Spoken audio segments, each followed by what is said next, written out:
दोस्तों अगर हिंदी सिनेमा के ऑल टाइम ग्रेट स्टार्स की लिस्ट बनाई जाए तो उसमें दिलीप कुमार, अमिताभ बच्चन, संजीव कुमार और राजकुमार का नाम जरूर आएगा।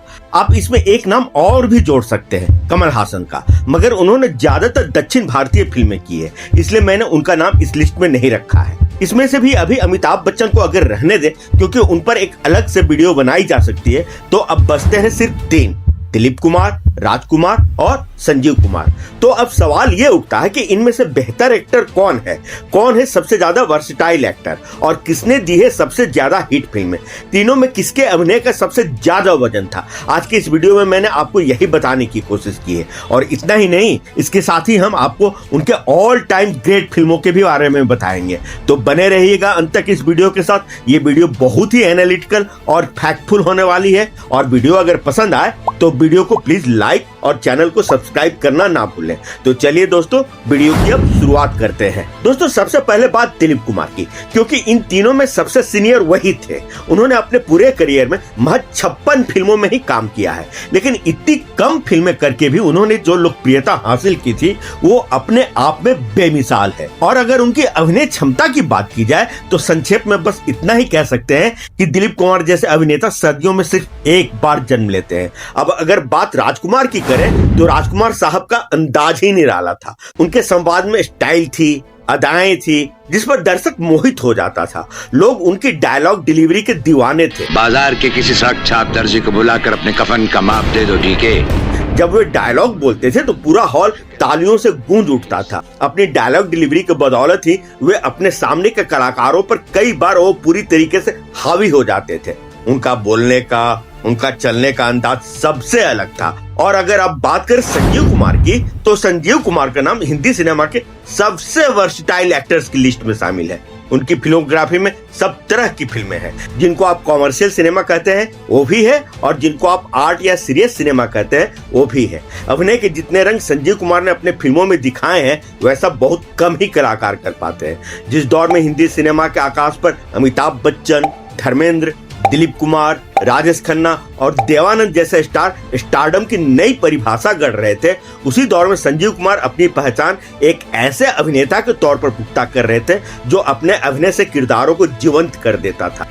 एक्टिंग स्टाइल, दोस्तों बात करते हैं तीनों की एक्टिंग स्टाइल की। तो दोस्तों दिलीप कुमार की जो एक्टिंग स्टाइल थी उसकी एक अलग पहचान थी, उनकी एक खास विशेषता थी। उनका कोई स्थायी लटका झटका या मैनरिज्म नहीं था। उन्होंने हिंदी फिल्मों में सबसे पहले मेथड एक्टिंग की शुरुआत की थी। इस प्रोसेस में सबसे पहले उस चरित्र की गहराई में डूबकर उसका अध्ययन किया जाता है, फिर उस पर एक्टिंग। कई बार वह उस कैरेक्टर में इतना अंदर तक घुस जाते थे कि उससे बाहर निकलना उनके लिए मुश्किल हो जाता था। ऐसी ही उनकी कुछ सीरियस फिल्में हैं, देवदास, नया दौर, मुगले आजम और भी कई हैं। देवदास में तो उनके द्वारा निभाया गया एक निराश प्रेमी का किरदार अपने आप में एक माइलस्टोन है, जो कि बाकी के दोनों एक्टर शाहरुख खान और के.एल. सहगल दोनों में से ज्यादा बेहतरीन और काफी इंटेंस एक्ट है। तो फिल्म मुगले आजम में प्रेम में डूबे हुए एक युवराज का रोल उन्होंने इतनी सहजता से निभाया था कि पृथ्वीराज कपूर की लाउड एक्टिंग भी उसके सामने फीकी पड़ गई थी। इतना ही नहीं, फिल्म गंगा जमुना का उस गंवई किरदार को ही देख लें। उन्होंने जिस सहजता से उस रोल को निभाया है वो शायद ही कोई कर पाता, खासकर जब वो एक बड़ा स्टार हो। ऐसा नहीं है कि उन्होंने सिर्फ सीरियस एक्टिंग ही की है, उन्होंने हल्की फुल्की कॉमेडी फिल्मों में भी अपनी छाप छोड़ी है, जैसे कोहिनूर, आजाद, राम और श्याम और गोपी। ऐसी फिल्मों में भी वे इतना जमे हैं कि पूछो ही मत। उनको देखकर ये लगता ही नहीं था कि ये वही देवदास वाले दिलीप कुमार है। अब बात करते हैं राजकुमार की। तो राजकुमार की स्टाइल ही निराली थी। उनके सफेद जूते और उनके डायलॉग आज भी दर्शकों में रोमांच भर देते हैं। कमाल अमरोही की फिल्म पाकीजा यूं तो पूरी तरीके से मीना कुमारी की फिल्म थी, लेकिन इसके बावजूद राजकुमार ने अपनी एक्टिंग के बदौलत दर्शकों की खूब वाहवाही लूटी थी। पाकीजा में उनके द्वारा बोला गया एक डायलॉग, आपके पाँव देखे बहुत हसीन है, इन्हें जमीन पर मत उतारिएगा, मैले हो जाएंगे। इस कदर लोकप्रिय हुआ था कि लोग आज भी उनकी आवाज में उसकी नकल उतारते हैं। ऐसे ही कई दमदार डायलॉग राजकुमार ने अपनी फिल्मों में बोले हैं। ऐसा है एक डायलॉग था फिल्म सौदागर में, जो कि साल 1991 में रिलीज हुई थी। वो डायलॉग था, हम तुम्हें मारेंगे और जरूर मारेंगे, लेकिन वो बंदूक भी हमारी होगी, गोली भी हमारी होगी और वक्त भी हमारा होगा। अब दर्शक ऐसे डायलॉग्स पर लहालोट हो जाते थे। पूरा सिनेमा हॉल तालियों और सीटियों से गूंज उठता था। लोगों में एक्साइटमेंट अपने पीक पर होता था। ऐसा ही एक डायलॉग फिल्म तिरंगा में भी था। ना तलवार की धार से, ना गोलियों की बौछार से, बंदा डरता है तो सिर्फ परवरदिगार से। ये उनकी डायलॉग का ही जलवा था कि डायरेक्टर्स उनके लिए अलग से डायलॉग लिखवाते थे। ऐसा ही एक डायलॉग फिल्म मरते दम तक में भी था। बोटियां नोचने वाला गीदड़ गला फाड़ने से शेर नहीं बन जाता। तो हम तुम्हें ऐसी मौत मारेंगे, हमारी आने वाली नस्लों की नींद भी उस मौत के खौफ से उड़ जाएगी। लेकिन अगर आप मुझसे पूछे कि उनका कौन सा डायलॉग मेरा फेवरेट है, तो वो डायलॉग है फिल्म वक्त का, जो कि साल 1965 में रिलीज हुई थी। जिनके अपने घर शीशे के हों, वो दूसरों पर पत्थर नहीं फेंका करते। ऐसे ही डायलॉग सुनने के लिए लोग बार बार टिकटें खरीदकर उनकी फिल्में देखा करते थे। ये जादू था उनका, ये जलवा था उनका। अब बात करते हैं संजीव कुमार। उनके अभिनय क्षमता के बारे में बात करते हुए तो कई बार ऐसा लगता है कि जैसे सूरज को दिया दिखाना हो। साल 1968 में एक फिल्म आई थी संघर्ष। इस फिल्म में संजीव कुमार ने दिलीप कुमार के सामने अपनी दमदार एक्टिंग से ऐसा सिक्का जमाया था कि दिलीप कुमार भी उनकी एक्टिंग के कायल हो गए थे। अपने पूरे करियर के दौरान संजीव कुमार ने न केवल बॉक्स ऑफिस पर कई कामयाब फिल्में दी, बल्कि लीग से हटकर भी फिल्में की। चाहे वो 1970 में आई फिल्म खिलौना हो या फिर 1972 में आई फिल्म कोशिश। हर फिल्म में उन्होंने ये साबित कर दिया था कि वो अपने दौर के कई स्टार्स से बेहतरीन एक्टर हैं। बतौर एक्टर संजीव कुमार ने खुद को कभी रिपीट नहीं किया और ना ही किसी इमेज में वे टैग्ड हुए। अपनी इमेज की परवाह तो उन्हें रत्ती भर भी नहीं थी। इसका अंदाजा इसी बात से लगाया जा सकता है कि वह एक ही समय में फिल्म अनामिका में जया भादुरी के प्रेमी का रोल निभा रहे थे, तो उसी वक्त फिल्म परिचय में उनके पिता का, फिर फिल्म शोले में उन्होंने जया भादुरी की ससुर की भी भूमिका निभाई थी। ऐसे कमाल के एक्टर थे वे। ऐसा करिश्मा सिर्फ संजीव कुमार ही कर सकते थे। वही एक ऐसे एक्टर थे जो भरी जवानी में भी बुढ़ापे का रोल इतनी आसानी से कर जाते थे कि कोई बूढ़ा एक्टर भी शायद उतनी शानदार ढंग से नहीं कर पाता। आप चाहे फिल्म त्रिशूल को ही देख लें या फिर फिल्म शोले को। शोले का ठाकुर का किरदार तो आइकॉनिक ही बन गया था। अपने दोनों कटे हाथ से उन्होंने सिर्फ अपने चेहरे के एक्सप्रेशन से और डायलॉग डिलीवरी से जो एक्टिंग की है वो अपने आप में लाजवाब है। यह रोल पहले दिलीप कुमार साहब को ऑफर हुई थी, लेकिन उन्होंने जब इस कैरेक्टर को सुना तो उन्हें लगा कि अपने कटे हुए हाथ और इतने सारे कलाकारों के बीच वे क्या ही कर पाएंगे। लेकिन उसी रोल में संजीव कुमार ने तब जान डाल दी थी। इतना ही नहीं, वे एक्सपेरिमेंटल फिल्मों के लिए भी हमेशा तैयार रहते थे। साल 1974 में आई फिल्म नया दिन नई रात में उन्होंने एक ही फिल्म में 9 तरह के किरदार निभाकर तब सबको चौंका दिया था। वह अपने आप में एक बेमिसाल एक्ट थी। हर किरदार बिल्कुल एक दूसरे से अलग। तो फिर आप जानी दुश्मन के उस भूत को कैसे भूल सकते हैं जिसकी एक्टिंग संजीव कुमार ने की थी? क्या आप कल्पना कर सकते हैं कि कोई मेन स्ट्रीम का एक्टर उस रोल को कर लेता, वो भी बिना अपनी इमेज की परवाह किए हुए? दरअसल उनके लिए एक्टिंग मायने रखती थी, किरदार नहीं। ये बात उन्होंने एक बार और साबित किया था जब उन्होंने सत्यजीत रे की एक आर्ट फिल्म शतरंज के खिलाड़ी की थी। वो भी बहुत कम पैसों में। हल्की फुल्की कॉमेडी फिल्मों में भी वे किसी से कम नहीं थे। चाहे वो 1978 में आई फिल्म पति पत्नी और वो हो या फिर 1982 में आई एक आइकॉनिक फिल्म अंगूर हो, हर फिल्म में वे खूब जमे थे। इतने वर्सटाइल एक्टर थे संजीव कुमार। फिल्मोग्राफी, अब अगर तीनों की फिल्मोग्राफी की बात की जाए तो ये कहना गलत नहीं होगा कि दिलीप कुमार को एक्टिंग करने का मौका तब मिला था जब हिंदी सिनेमा में एक से बढ़कर एक डायरेक्टर थे। फिर चाहे वो बिमल रॉय हो या फिर महबूब खान या फिर के आसिफ, राज कपूर, तपन सिन्हा और ऋषिकेश मुखर्जी ही क्यों ना, वो हिंदी सिनेमा का गोल्डन पीरियड था। उस वक्त एक से बढ़कर एक दिग्गज film maker Hindi film industry में छाए हुए थे और अपने हुनर का जलवा दिखा रहे थे। दिलीप कुमार की प्रतिभा और उनके अभिनय क्षमता का अंदाज आप केवल उनकी 6 फिल्मों को ही देखकर लगा सकते हैं।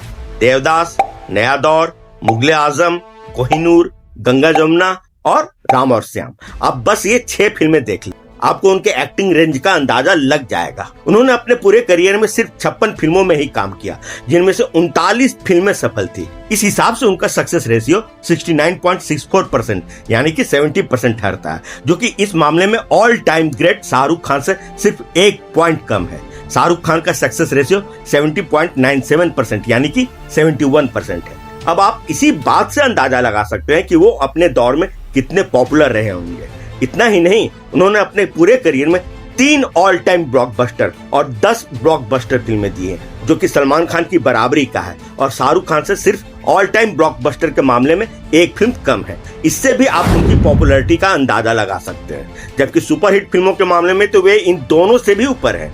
सलमान खान ने जहां 7 सुपरहिट फिल्में दी हैं, तो वहीं शाहरुख खान ने सिर्फ 5, जबकि दिलीप कुमार ने अपने इंटायर करियर में कुल 8 सुपरहिट फिल्में दी हैं। अब आप समझ गए होंगे कि वे कितने पॉपुलर थे अपने दौर में।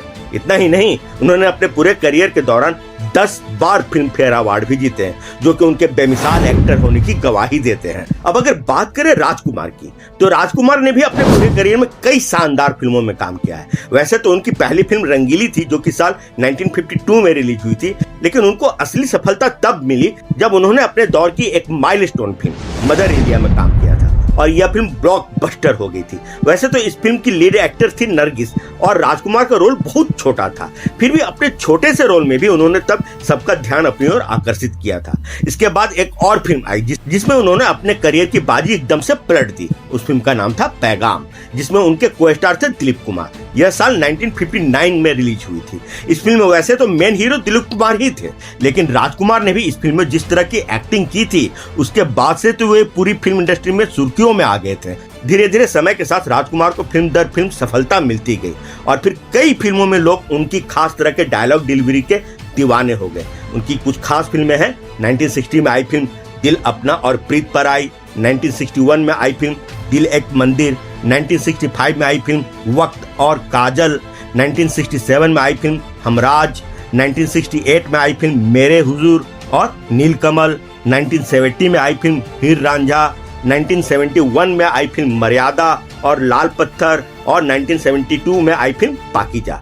फिर इसके बाद तो वे ज्यादातर कैरेक्टर रोल करने लगे थे, लेकिन फिर भी राजकुमार का जलवा कायम रहा था।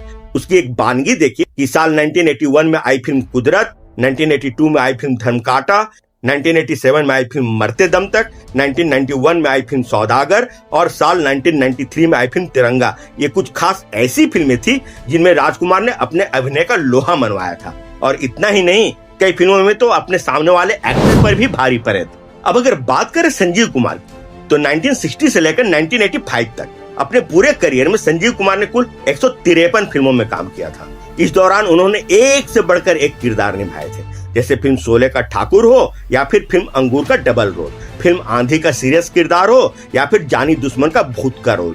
संजीव कुमार ने सबको जीवंत कर दिया था। उन्हें अपनी अच्छी एक्टिंग के लिए 2 बार राष्ट्रीय पुरस्कार मिले थे, एक बार फिल्म कोशिश के लिए और एक बार फिल्म दस्तक के लिए। जबकि दिलीप कुमार और राजकुमार दोनों को एक बार भी बेस्ट एक्टिंग के लिए नेशनल अवार्ड नहीं मिला है। तो क्या यह मान लिया जाए कि संजीव कुमार दिलीप कुमार और राजकुमार से ज्यादा अच्छे एक्टर थे, या फिर दिलीप कुमार और राजकुमार जिनका अपना एक अलग ही ऑरा था, एक अलग ही दमदार पर्सनालिटी थी, एक अद्भुत करिश्मा था उनका, जिसके आगे संजीव कुमार कहीं नहीं टिकते थे, तो फिर महान कौन था? इसका जवाब अब हम आपको आगे देंगे। Final conclusion. अब आते हैं फाइनल कंक्लूजन पर।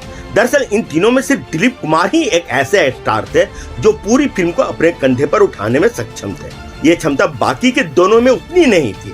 इन दोनों ने ज्यादातर मल्टी स्टारर फिल्मों में ही काम किया है, और जहां तक अभिनय क्षमता की बात है तो दिलीप कुमार इन दोनों में सबसे बेजोड़ थे। कुछ फिल्मों में तो वे ऐसी एक्टिंग कर जाते थे कि वे एक्टिंग के स्टूडेंट्स के लिए एक लेसन बन जाती थी, एक रेफरेंस का काम करता था। मेरे ख्याल से दिलीप कुमार और राजकुमार के अभिनय क्षमता में कोई तुलना है ही नहीं। बेशक राजकुमार एक प्रभावी चेहरे और एक खास तरह की आवाज के मालिक थे, उनको अच्छी फिल्में भी मिली और अपने खास अंदाज में डायलॉग डिलीवरी से उन्हें काफी शोहरत हुई, लेकिन जहां तक अभिनय कला की बात है वह दिलीप कुमार के करीब भी नहीं ठहरते। राजकुमार एक टाइप्ड अभिनेता रहे, उनकी एक्टिंग लाउड थी, मेलोड्रामा उसमें ज्यादा होती थी, स्टाइल जरूर होता था मगर नेचुरल फ्लो उसमें कम ही होता था। जबकि दिलीप कुमार सहज होते हुए भी अपनी खास एक्टिंग का छाप उस कैरेक्टर पर छोड़ देते थे, और यही एक स्टार की असल पहचान होती है, जो अपनी एक्टिंग से उस कैरेक्टर पर अपनी पहचान की स्टैंप लगा दे, अपनी छाप छोड़ दे, वरना वो स्टार नहीं रह जाता, एक्टर हो जाता है। अब जहां तक संजीव कुमार की बात है तो संजीव कुमार एक बेहतर एक्टर जरूर थे, बड़े स्टार नहीं। इन तीनों में सबसे ज्यादा वर्सिटाइल और एफर्टलेस एक्टर भी वही थे, लेकिन उनकी एक्टिंग में वो प्रभाव कायम नहीं हो पाता था जो कि दिलीप कुमार या राजकुमार की एक्टिंग से होता था। संजीव कुमार टाइप्ड भी नहीं थे। दिलीप कुमार की अच्छी एक्टिंग का जिक्र ज्यादातर उनके उदासी भरे रोल के लिए किया जाता है, इसलिए उन्हें ट्रेजेडी किंग भी कहा जाता था।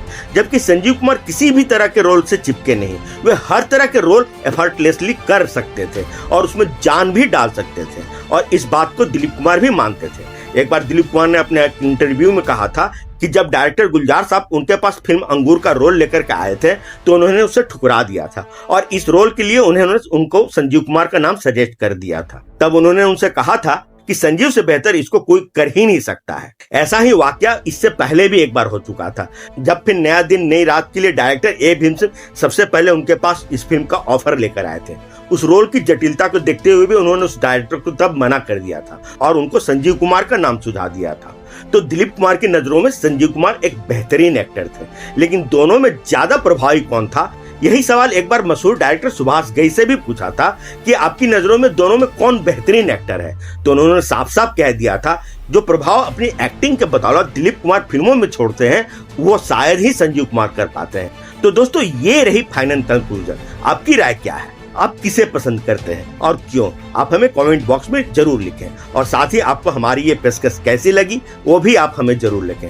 और जाने से पहले आप सभी से वही छोटी सी रिक्वेस्ट कि अगर आपने अभी तक इस वीडियो को लाइक और चैनल को सब्सक्राइब नहीं किया है तो आप प्लीज उसे अभी कभी जरूर कर लें। हम आपके लिए ऐसे ही रिसर्च बेस्ड और एनालिटिकल वीडियो लाते ही रहते हैं। तो फिर मिलते हैं अगले वीडियो में किसी नए टॉपिक के साथ। तब तक के लिए आप सभी को आपके दोस्त और होस्ट आकाश वर्मा की तरफ से प्यार भरा नमस्कार। आप देख रहे हैं एनकेडी अड्डा, दिल से फिल्मी।